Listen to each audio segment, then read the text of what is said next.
Hey, beautiful soul. Welcome to Spirit Speakeasy. I'm Joy Giovanni, Joyful Medium. I'm a working psychic medium, energy healer, and spiritual gifts mentor. This podcast is like a seat at the table in a secret club, but with mediums, mystics, and the spiritual luminaries of our time. So come behind the velvet ropes with me and see inside my world as I chat insider style with profoundly gifted souls.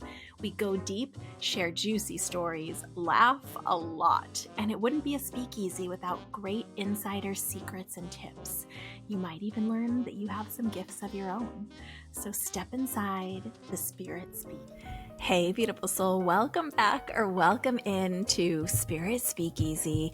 We are going to talk about something really fun today. Have you ever wondered if you are psychic?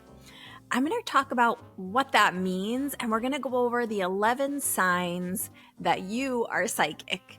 And as I read these, we're going to kind of do it like audio quiz style. So as we go, you can really start to see which of these resonate with you and keep like a tally of how many yeses you have. And then at the end, I can give you kind of your score and go over what that means for you. Since I really aim with this podcast to bring you a unique worker's perspective, so to speak, several of the 11 signs that you're psychic might really surprise you. And I want to tell you this funny thing about me. So when I first started developing, I actually was learning Reiki, which is a modality of healing. And it was my Reiki teacher that was like, you know what, you're psychic. And I was like, oh, you're full of it. Like I thought she was crazy. I didn't believe in psychic at all. And a big part of what it was that I misunderstood what it meant to be psychic, right? From movies and TV and all the things that we see, I really had a complete misunderstanding about what it meant to be psychic. And I think that happens for so many of us. We think it's going to show up for us like it does in the movies, where, you know, either we're going to know that we're some kind of like mystical fortune teller, or I keep thinking about it in the Matrix when he goes to, you know, to see the oracle, you know, where we like can just have these flashes of predicting the future, or time stands still and we experience all these things outside of ourselves. It's really not what it is at all. So I just want to kind of quickly give you a working understanding of what psychic means. I want to talk a little bit about prediction and why it seems like sometimes it works. And then I want to talk a little bit quickly about the difference between having psychic gifts and being a working psychic. So those are two different things. And then we're going to go through these 11 signs so you can start to see where you see yourself in some of them. This is going to be a really fun episode. I worked really hard on this one. I mean, I feel like I work hard on all of them, but I think you guys are going to like this one. So what psychic means, it really has to do with using our subtle senses to perceive emotion, information, potential, possibility. It doesn't mean, like I was saying, that we're some kind of oracle or fortune teller, or that we can predict people's future, because the future hasn't been decided for us. So if it was something that was already predetermined, right? Like a lot of people talk about it as destiny. Like you have to meet this person, you have to do this thing. Well, we have a lot of free will choice. And so we can see the potentials. Like, for example, I had a client recently and we were talking about kind of what was her life's mission, what was her path that she wanted to pursue. And in the reading, I was able to become aware of her core qualities. So that she was a natural helper, that she had the ability to teach people, that her soul really craved that connection with others and the ability to help them in that way. I also became aware of some strengths about running business and having to do with the way she's able to articulate, like to communicate things in a very special, kind of unique, very simple, but complex way, and her ability to be very organized, both in business and with her thoughts and goals. And then I was able to identify some challenges for her. So with this client, I wasn't telling her, oh, you absolutely will become XYZ, but I could understand her soul's qualities enough that we could understand, okay, these types of goals and roles would fulfill you, and these types probably would not. She then has to use her free will choice to choose what she's going to do, what she's going to learn about, what she's going to pursue in the world. Now, you might be a step ahead of me asking yourself, okay, then why does prediction sometimes work out? So, it can work out if it's a potential, right? So, for example, I might become aware. I'm thinking of another client that I had within the last couple weeks, and he was a nurse. So, I was aware that he was a nurse, and I was aware that he was also had gone back to school and was studying something more advanced and specialized within his work. And he was studying to be a specific type of surgical nurse. Well, we could see the potential for this, but he's the one that has to go to school. He has to study. He has to do the practical experience. He has to take the exams. He doesn't do that. He's not going to be this surgical nurse, right? So I could tell him, yes, you're going to do this, but he has to continue to make those free will choices along the way. Now, in this instance, chances are that he probably is on the course to continue to make those free will choices. So unless something happens that derails him or a life circumstance changes or he makes another choice, chances are he will fulfill that goal, that desire. So if I told him, oh, I see you being this higher level nurse, and he continues to make those choices, then yes, I predicted it and it worked. But I keep thinking of someone else, and these stories pop in as I'm talking with you guys sometimes, and I want to share them enough so that that person, wouldn't feel exposed. There was a gal that I had several years ago, and I just was aware of this potential for her in the future to become a mom. And I was aware of the idea of a little kiddo. It happened to be a girl child, and sort of what this kiddo would look like, and sort of the period of time on this girl's timeline, my client, between, I want to say it was like between 30 and 33 or something like that, that she, there was the potential that she was going to have this baby. Now, the thing with this client was that she wasn't sure if she was going to be able to have kids due to some circumstances for her personally, like some private, like medical stuff. So I saw this potential. I told her. She messaged me years later and was like, guess what? I'm this age. I had a little girl. It was totally unexpected. She looks like this. You were right. So what I was becoming aware of was the potential for that little soul to come through her into the world. Not necessarily was I able to say, definitely that's what's going to happen, because, with pregnancy, there's a lot of free will choices that go into that. She would have to have a partner or someone to be with, or she would have to create this pregnancy in some way. She would have to follow through this pregnancy. There's a lot of variables in there. So why it sometimes works is because the potential is likely in there, right? In the energy of the soul. But why it often doesn't work is because people change their mind. They have different free will choice. And prediction can be a little bit dangerous because, for example, if I was to tell you, someone, your friend, oh, yes, I see the person that you're destined to meet, and they have, dark hair and blue eyes, and they're however tall, 5'10", and they have this job. They're a firefighter person. Well, then your friend would only be looking for someone that looks like that and would potentially miss someone who could be the most amazing partner or the love of their life or exactly the qualities that they want. So it's really why most of us in the work who really take this seriously don't do those kind of old school movie style predictions. It just doesn't work. It's not real. I mean, like I said, sometimes we can be aware of things that are a potential and they do come to fruition. So it can happen, but there are some dangers in there that just make it not really worth it. And then there's also the idea of self-fulfilling prophecy, right? Where, you're only looking for this one thing, or you're saying, I'm going to fail, I'm going to fail, I'm going to fail. And then you don't study and you get nerves and you fail. So it's like a self-fulfilling prophecy, right? Now, the difference between someone who has psychic gifts or abilities and being a working psychic, all of these gifts are natural. We talk about, these gifts as being kind of like unique and special, and they are, because we're all unique and special.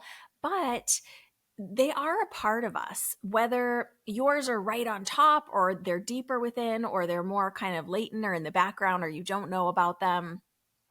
We all have the ability to perceive, to understand. I know we've talked about this here before. So if you're new, go check out some previous episodes, because we talk about that we all have this additional group of senses. They're called the sixth sense, but it's these non-physical senses, right?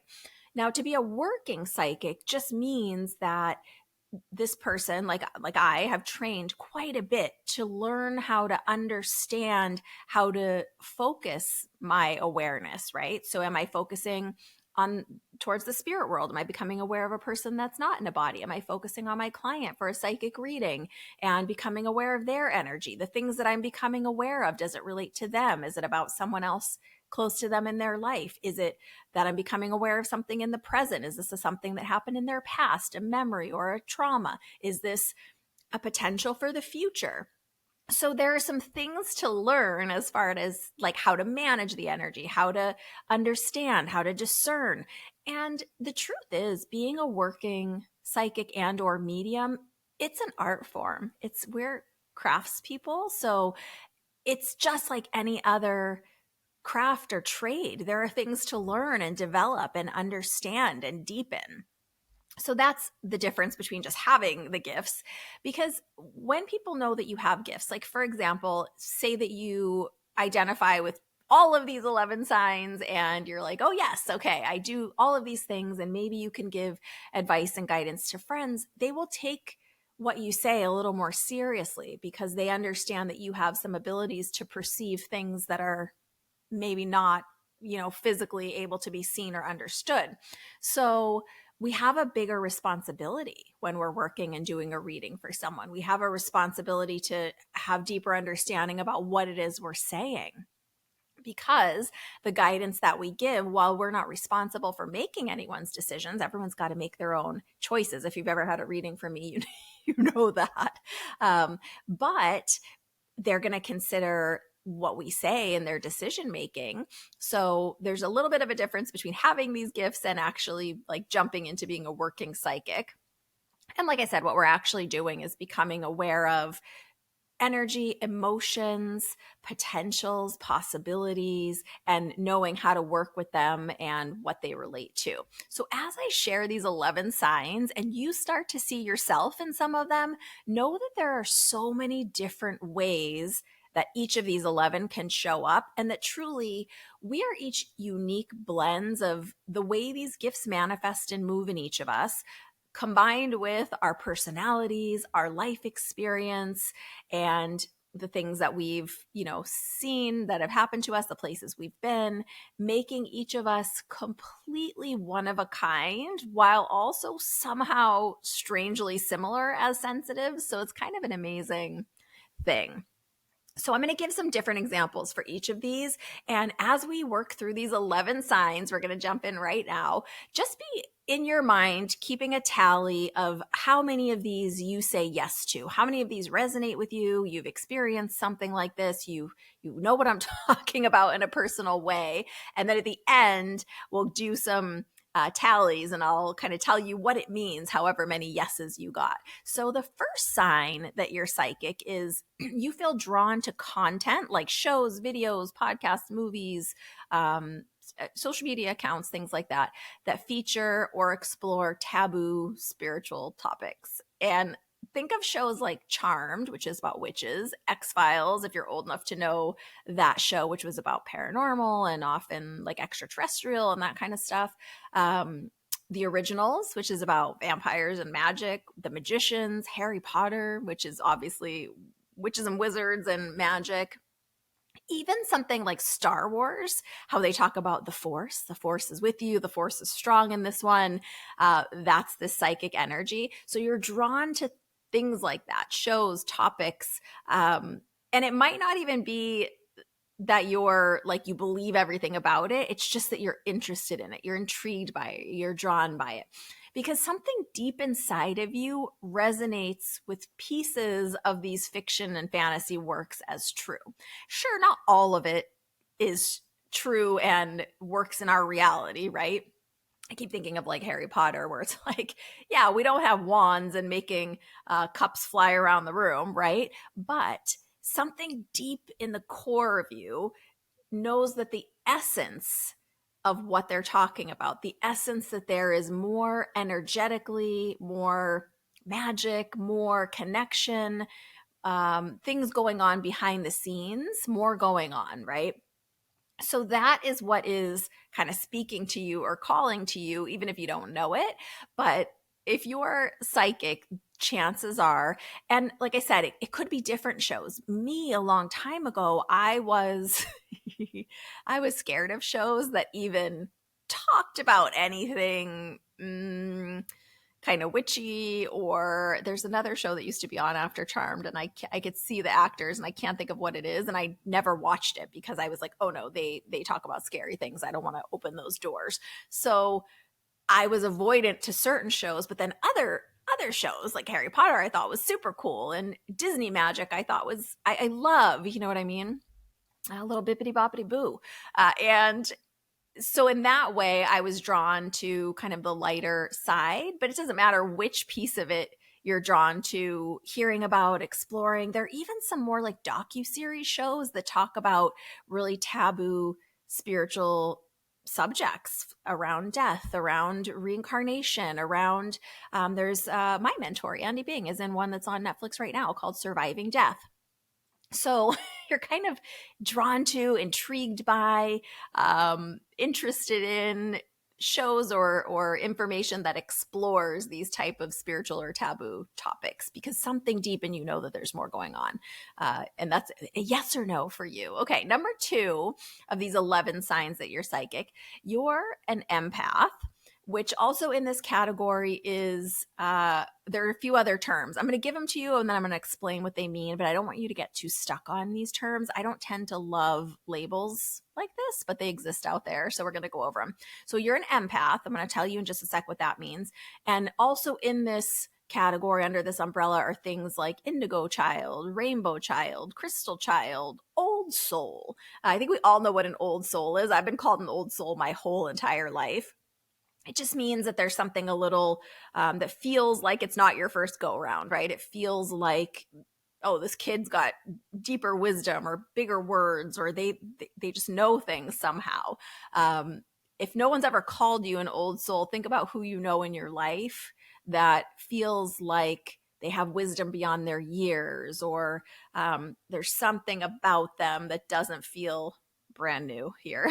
So an empath really just means that you are already able to sense other people's emotions. Now, as a side note to this, when you're on your personal healing journey, which I think we all are kind of indefinitely, based on where you are in that journey, this can shift how these show up in your life. For example, if you know have not started processing your own emotions, you might unconsciously take on the emotions of people around you, like in your workplace, for example. Maybe someone is agitated and you start to become agitated for no reason because you're matching their energy.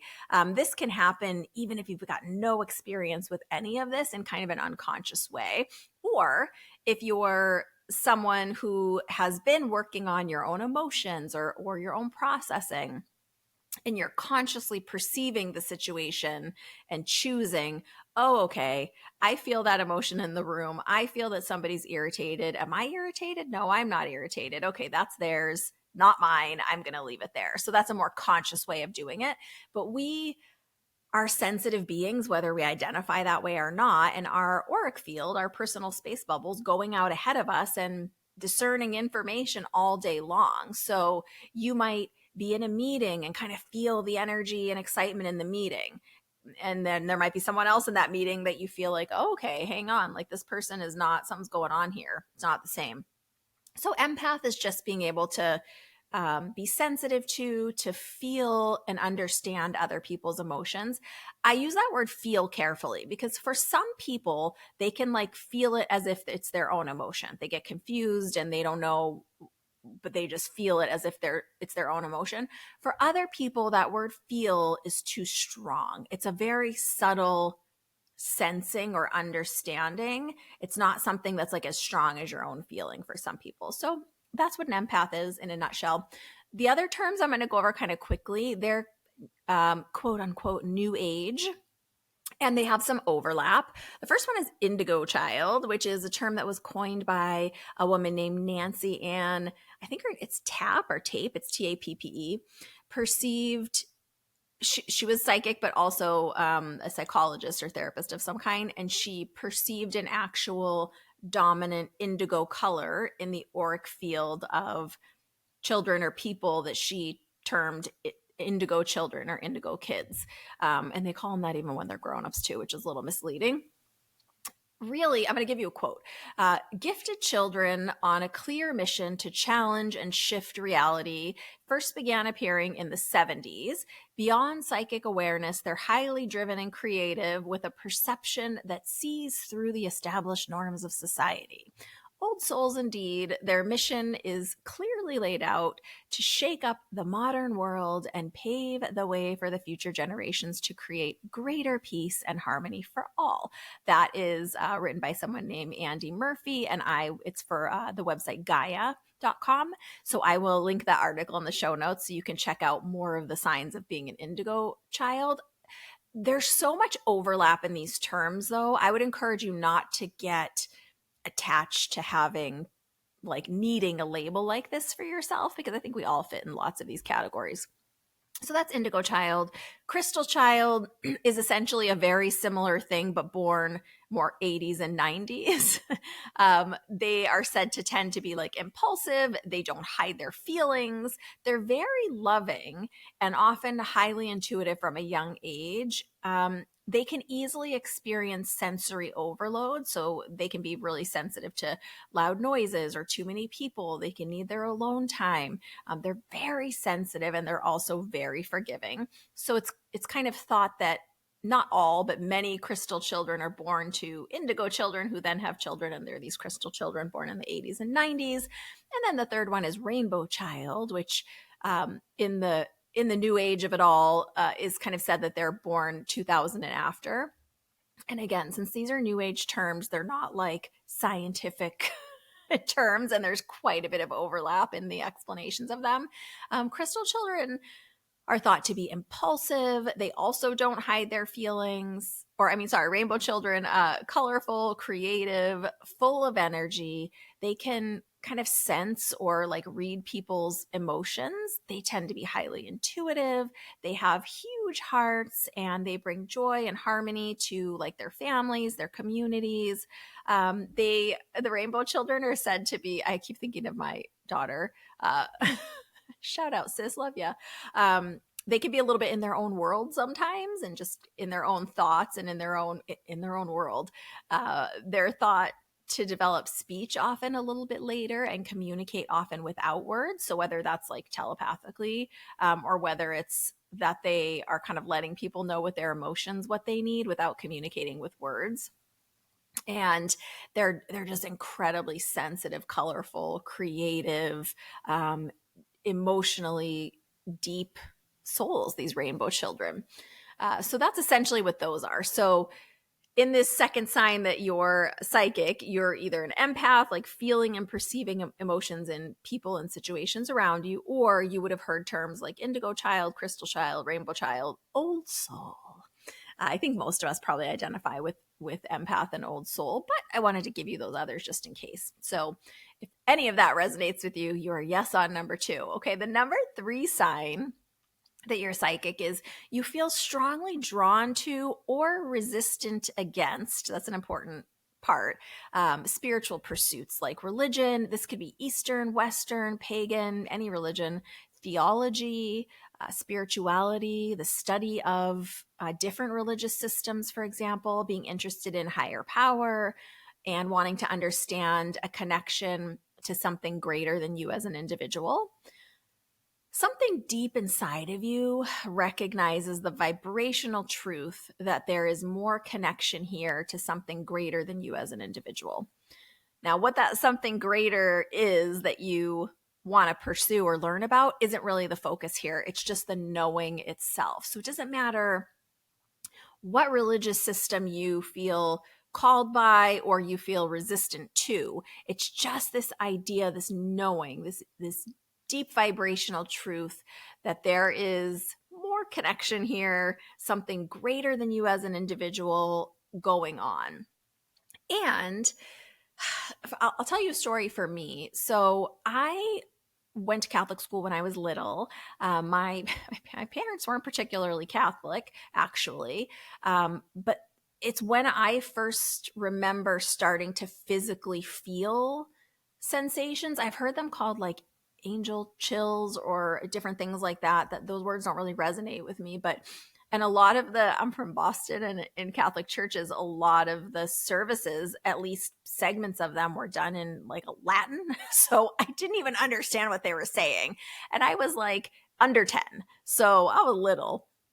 And I remember that certain times when there was the organs and the certain types of singing or certain types of prayers, I would actually feel physical feelings through my body. It's not quite chills, it's vibration, but it's different. And I also started to be able to see colors, the auric colors, like the auric field around people giving prayer or people giving song or speeches. So something about being there just resonated with me to the point that if I'm traveling around the world, I like to go see old churches.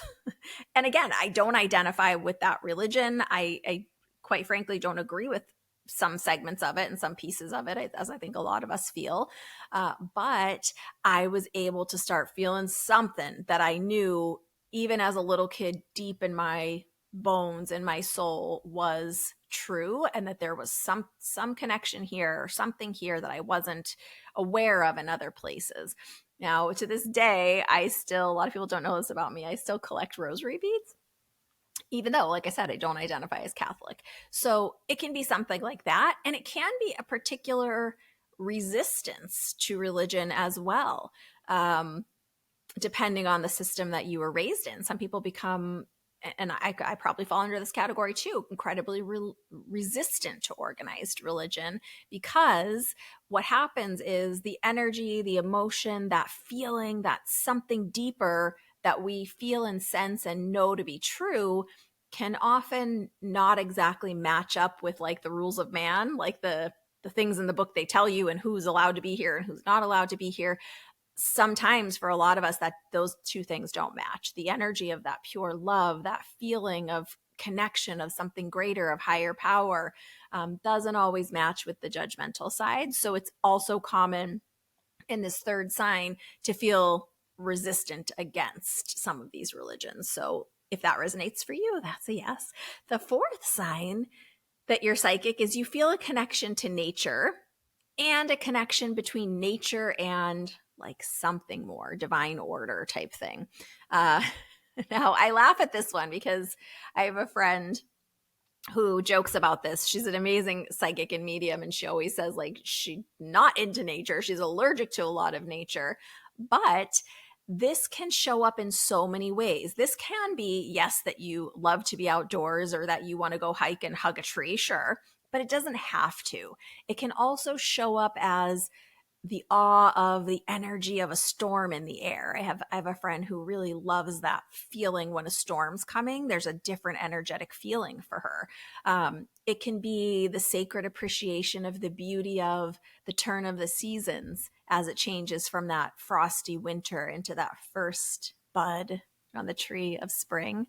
And just the awe and appreciation of that transition, and realizing, wow, there's more architecture going on here. This can't just be random.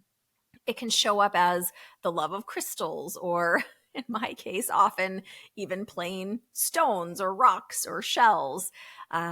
It can be the awe of a giant full moon in all of her glory. It can be being breathtaken by a sunset or a sunrise or an incredible ocean view. So, this connection to nature or understanding or feeling ourselves relative to nature doesn't have to be just you love hiking and want to hug a tree. Although, like I said, for some it is. But it's just this deep appreciation, almost like a sacred appreciation, like a reverence for where I feel it a lot is the ocean. I have a reverence for those waves in the ocean, and I have such an appreciation. If you knew how many pictures of sunsets I have in my phone, just even out my window. So it's things like that. It's just a special connection to nature, the beauty of it, the order of it, the majesty of it. If you feel that connection between yourself and nature, or even this understanding that like, oh, wow, okay, things are divinely ordered here. When we think about the geometry inside of the structure of a seashell, for example, like that's incredible. So that is number 4. I could go on about this one for a long time. Number 5, sign that you are psychic. You question authority and or the status quo, like the way things have always been done. Now, this can also show up like the rest in many ways. It can show up as wanting to create change, like some version of an activist, which in and of itself, as we know, can look many different ways. Some activists march, some write, some work in legislature and making change that way. So even within these, there are lots of different ways they can look. But it's this feeling of wanting to make a change for the greater good, a change for future generations. It can also be an overall questioning of whose authority is it actually? Also known as what makes you in charge of that. So this is one I kind of got in trouble for when I was a kid. Sometimes I'll give you an example. At one point, I was going to a school, and a friend of mine and we were it was a small religious school, and we were kind of like ambassadors. We would give tours to new people and, talk to the families and things like that. And I started to just feel like they weren't in integrity with what they said their mission was. I kind of started feeling like, oh, this is all about the money. I don't like this. And then I started questioning authority, like the literal authority of that school and saying like, I don't like this. Here's what you guys are saying. Here's what you're doing. I don't think this is right. I don't want to be a part of, selling in the way that you're asking me to be. So it can be even as simple as that, something in our own lives that we start questioning an authority when we don't feel like something is right or like it's in integrity. Some people are full change makers in the world, and others, it's showing up in their own lives in small and subtle ways, starting to have this understanding that even on a simple level, that you could be the boss of yourself. It's not necessarily someone in your life having to boss you, right? So it's this questioning of authority or the status quo. Now, I will say it doesn't necessarily mean that the individual doesn't want like structure, order, etc. Because a lot of times, like me, I like a certain amount of order and structure and rules. It can be maybe some of the rules don't resonate and we work to change them, or we question why. So it's that type of a feeling, not just going along, but asking questions, challenging the status quo, challenging, oh, it's that way because that's the way it's always been. Well, maybe that way is not right. And let's talk about that, whether it's more globally or in our own communities or even in our own personal lives, questioning authority. All right, number 6 sign that you are a natural leader and or organizer. So this can also show up in lots of ways. You might be the one out front in this 6 sign that you're psychic, the like, I'll do it team leader. Or you might be the behind the scenes grounding force, kind of wizard of schedules and spreadsheets, keeper of schedules. This is someone who takes responsibility and is often going above and beyond, sometimes not even getting any recognition, which is usually the case. Maybe for some of you, this resonates as the feeling that the people around you kind of elect you to be the leader without you asking to be in the running to be the leader. Maybe you learn to step in where you're needed, like even without being asked. This part's kind of giving middle school project energy. So think about when you were in middle school, when you're at the tables and they're choosing like, okay, these 4 people are going to be on the team and who's going to be the project leader. If that was often you, even if you didn't want to be, this is a yes for you. This may be like a new phase in your life, or it may have always been this way for you. I've seen it, for example, in people who are not the oldest sibling in their family, but in their personality, it kind of feels like they are the oldest. Like you would say, like, "Oh, are you the oldest?" And they'll say, "Oh, no, no, I'm the middle." They're just kind of placed into those roles of having to look after people or lead or organize in some way. Even if you would identify as an introvert, there may be some area of your life where you just take charge. Sometimes, this is kind of funny, sometimes people perceive this person as the parent, like the mom or the dad of the friend group. This was always me when I was a kid. I always had like band-aids, and so it's just being a natural leader or an organizer. That is a huge sign that you have psychic abilities, psychic gifts. And I know, like I said, a lot of these are going to be things that you don't expect to be on this list, but they are, because we just feel the need to, we can do it. We're going to step into that position. And like I said, some people might feel really excited about it. Like they're excited to be team captain. And some people might feel like, okay, well, no one else is going to do this. I have to do this. And it can be, like I said, out in front, and it can be behind the scenes. So this one can show up in lots of ways. The number 7 sign that you are psychic is you've experienced some form of intuition, inner knowing, or accidental knowing. I want to talk more about that. Intuition can look as simple as like a friend saying one thing, like they call you to talk about something and they're talking about a problem at work, and you keep feeling like, oh, I know there's something else going on here. There's something else going on here. This is not just about this one thing that I know I hear them saying it's just about this one meeting, but this is about something else. So just that intuition. And it could go the other way too. Maybe they're telling you like a really happy story and you're like, oh yeah, but something's not quite, you're not all the way happy about this. It can be that inner knowing, which can sometimes feel like when you hear an inspirational message or something inside of your physical body, inside your energy knows without a doubt that it has truth.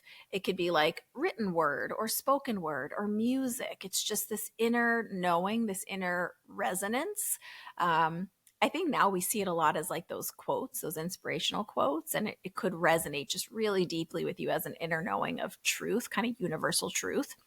And then the other one is accidental knowing.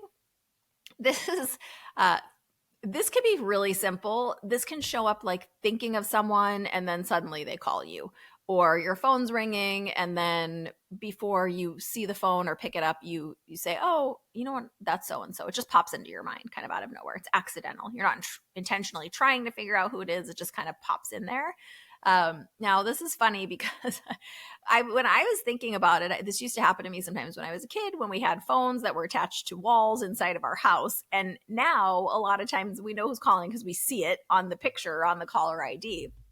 But it would be like if your phone's ringing and before you saw that name or that picture, you say like, oh, just something pops into you like, oh, that's so-and-so or so-and-so's calling.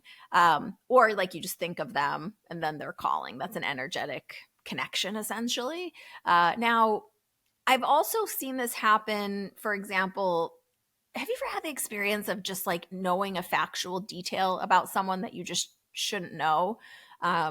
Almost a sense of like, I'm thinking of an example here where I had a friend that was not really happy with the place she was living. It was not intended to be forever. It was kind of like a little guest house, and she just was wanting some more space. She had been looking for places, and we were talking and having a conversation, and I wasn't really thinking about anything. I just was talking, and she had seen a few places, and all of a sudden I was like, yeah, but one of them is at the bottom of a hill, and that's not probably good because the rain. And she was like, how do you know it's at the bottom of a hill? And I was like, what do you mean? She's like, you just said it was at the bottom of a hill and it's at the bottom of a hill. And how do you know that it's at the bottom of a hill? So it's that kind of a thing where just a detail comes out. You just say it. You didn't intend to know it. You just kind of accidentally know it. I think a lot of us feel it more in the way that, like with the phone call thing, I think that's a really common one, or kind of feeling emotions under the surface. That other intuitive emotional feeling is like, do you ever like walk into a room and everything's quiet or calm, but you just feel like, oh, the energy's off in here, or like, oh, someone's upset, or there's been an argument, or something doesn't feel like peaceful and cheery in here. Or the other way, I've had this happens at my office a lot. People will walk in and be like, oh, wow, it feels so good in here. And I haven't changed anything. I mean, I clean and stuff. That's about it. Okay, so if any of those resonate with you, that's a yes for you. The 8 sign that you are psychic is in some area of your life, you just feel extra, like you feel deeper or stronger or extra. Now, because of things like differing life experiences, trauma, life circumstance, this one can show up in vastly different ways. But really, it's about asking yourself, what area of your life are you moved in your emotions? Like, is there an area where you feel really moved in your emotions? I'm going to give you some examples of this one. So for some, it might be feeling, or even people in your life saying things like, you're too sensitive, you feel too much, you're too sensitive. For some, you might feel music very deeply, and certain music will have a powerful ability to move your emotions, for example. I have a whole playlist of songs that kind of bring tears to my eyes or bring emotions to the surface for me. For others, this might come in other areas like arts or the movies, books, poetry, dance, physical artwork, paintings, sculptures, where like your emotions are moved by that type of artwork. For many, we especially kind of feel extra around tragic or violent events like in the news or on social media, even in movies for some. And this reaction can feel completely overwhelming at times.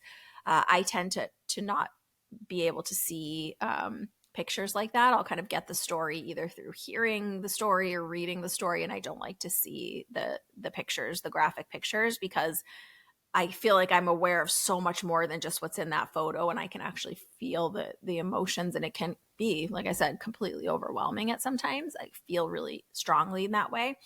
For a lot of us, it's with children or pets or animals that we kind of feel extra or feel more deeply or more easily.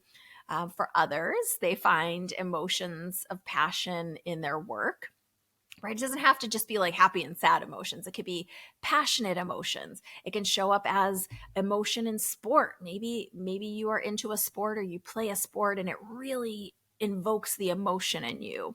And some feel the extra, like that extra feel, that feel extra that we're talking about, right? That the area that they feel it in. For some people, it's in the positive of the emotions, like, being moved to tears by, for me, it happens a lot with live music too. I can feel the energy difference. So being moved to tears by music, for example, would be considered more on the positive side of that spectrum. For some, it can be more on the challenge side. Think of the feeling of being like totally overwhelmed by the various energies out in the world on any typical day. So really just be thinking about what area, or is there an area of your life that you kind of feel extra? And that would be the 8th sign that you're psychic. The 9th sign that you're psychic is you give solid advice. This one's pretty cut and dry. You might find that people often come to you for advice, for your opinion, or for your quote unquote feeling on something, which is funny because they often will actually even say, how do you feel about XYZ situation? In some cases, you may even have actual expertise or like life experience in some way in that area. But chances are that the person's coming to you because they also value your ability to quote unquote see from a perspective that's truly trustworthy. And they also likely feel seen, supported, understood by you in some way. You may have seen this with people so like close friends, family, coming to you for advice or for your feeling about something. But you might also have experienced this with people who you might not know very well at all on a personal level, like a coworker or acquaintances, or these days, even on social media. You might just find people wanting your feeling on things, wanting your perspective on things. Side note, I'm not saying that you're always good at giving yourself advice. We're often too compassionate for others to be like truly objective in our own challenging situations, like where we can feel the emotions of the other people in the situation. So we're not always as clear with ourselves. But it's this feeling of like you give really solid advice to other people, and people are often coming to you for advice. It doesn't have to always be the same people, and it doesn't have to be all the time. But you would be someone who kind of gives, yeah, solid advice. The 10th sign that you are psychic has to do with dream activity.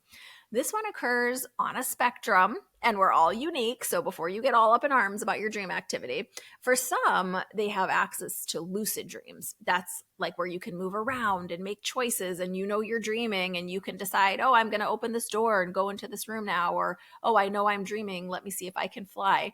Um, for others, it looks like visitations from loved ones in dreams, or guides, or even their higher self sometimes takes part in dreams with them. Others have vivid dreams that are different than regular kind of like processing the daydreams. Processing the daydreams, or like anxiety dreams, are more like that dream that we hear about in movies all the time of like someone having a dream that they're standing in front of the meeting in their underwear. That's kind of like processing dream. But these dreams just feel different. And a lot of times there's an important message or like a significant something to understand in these type of vivid dreams. I had one recently, I'll tell you about in just a second. These dreams can be like a regular part of the way your gifts work. I have a friend who like actively and regularly has these lucid dreams and can kind of ask for guidance in her dreams and get it, and has this special part of her gift. But for others, this can be only occasionally or even just once. Like it doesn't have to be something that's more than one time even. They may be less or more, like our dreams might be less or more active if we're actively meditating, for example, or learning about this type of work. They can be more or less active when we're going through some challenging human emotions. For some people, that makes their dreams more active. For some people, their emotions are so drained that it makes their dreams less active. I recently had a dream. This is kind of a funny one. I only remember a bit of it. I had someone schedule in the middle of the night, like a client schedule an appointment in the middle of the night, and it sends an alert to my phone. And my phone kind of binged in the middle of the night. And I looked at it, and I'm always checking to make sure it's not one of my kids. And I saw that it was an appointment that was scheduled. And I immediately got really nervous. I don't know why. I had already had my schedule set for the next day. It was just someone that kind of just popped in the middle of my schedule the next day. And I remember feeling really anxious about it and then going back to sleep. And when I went back to sleep, my mediumship spirit guide was in my dream. He's never in there. I recognized him, and I remember it was funny because we were walking in this place that is a place like I've never seen before, kind of like walking on the moon, but with rivers, I guess is the best way I can explain it. And there he was, and I recognized him, and I remember saying to him, is this what you look like? Because the way he feels and the way he showed up in that dream are very different, but I knew it was him for sure. And then I remember all of a sudden getting the knowing in the dream, not like him saying it with words, but just the knowing from him of like, well, I just am showing up in a way that you could receive me and understand me. Don't worry about that. And then he gave me whatever information he gave me. I know I got it on an internal level, and I did some more work with it in the morning. But it can even be something like that. And while we can work to develop just about any aspect of our spiritual gifts, dreams might be more primary for some people and much less involved for others. And it's based on the need of your soul, not always the desire of your mind. So you might think, oh, I've done this. Like, I really want to be able to get this type of dream. And for me, the dream space is minimally used in my psychic and mediumship gifts. A little bit, just like I told you about that dream I had within the last few weeks. It's not the primary thing for me. The focus of my soul is work in the awake time, not in the sleeping time. So for me, even though I've tried to work on dreams and I've worked on dreams a little bit over the years, it doesn't call to me as like the most important thing or the most interesting thing I want to explore personally. And two, it it just doesn't seem to be as on top for me as like becoming aware of the spirit world, for example. It's right there and I just move my awareness and there they are. But dreams just don't, they're just not as big of an aspect of the way it works for me personally. And like I said, there's no judgment about that either way. It's just we're all a little bit different. And our soul wants and needs to express in certain ways in this lifetime. It's not about necessarily the desire of our mind of like, oh, this person has these dreams and I want to have these dreams. Maybe that's not what your soul needs for your highest and greatest good. Maybe there's a different combination of expression of your gift that is the way you'd be best served, or your soul's I don't want to say mission, but your soul's blueprint would be best served. So that one was dream activity. The 11th sign that you're psychic is you feel an inner call to make a difference in the lives of others. And like all of these, this can show up in many ways. For some people, it's like making a difference in the actual physical care, like they're a caregiver of some kind or they're a medical person of some kind. For other people, it is more stepping into leadership in a public way. So maybe they hold a public office. Maybe they're like a firefighter person who has a position of authority in the community and really helps the community. It could be a teacher. I have a lot of people that fall into this category under teacher, where the difference they're making is with younger people, with the education of people, with the nurturing of people. It can show up in any way, but it's this feeling of the inner call to make a difference in the lives of others. And I'll tell you, the majority of the clients that I see for psychic readings, this is such a common thread. It shows up differently in the way, like the stuff they want to do in the world to make a difference. But this feeling, this yearning, this inner call to make a difference is there. And I've had people do it, like I said, in many different ways. I just was chatting with a gal the other day who had done some work for like a Habitat for Humanity type organization, where she actually went and built and helped build things in other areas, other parts of our country, other parts of other countries. So it can be like that. It can't even just be wanting to make a difference in the way people feel about themselves or the way people see themselves. Artists make a difference in people's lives. They add color and beauty and performance often into our lives. So what area or in what way in your life for this number 11 do you feel that inner call to make a difference in the lives of others? It might even be within your own family. It can show up in all different ways. So we've gone through the 11. How many yeses did you have? I'm going to go through kind of the guide and let you know what this means. So at the end of this, if you have 5 or more, so between 5 and 11 yeses to this Are You Psychic quiz, your gifts are right on top. They're at the surface, they're available, they're ready for you to start working with them. I would try guided meditations. I would start seeing what you feel drawn to. I would start playing with signs. If you haven't already taken my free 3-day mini course, Sign Magnet, definitely do that, because it's more of an active communication using your psychic senses with signs. So 5 or more yeses at the end of this, your gifts are at the surface. Yes, psychic. 1 to 5 yeses. So if you got between 1 and 5 yeses for these 11 signs, your gifts are brewing and stewing. They're not at the surface yet, but they're starting to move and bubble within you. You can be more available for your gifts. You can allow them to continue to rise to the surface by doing things like personal development, emotional processing, meditation, spending time with your own soul, with the presence of your soul. You also could do that sign course and start practicing and playing.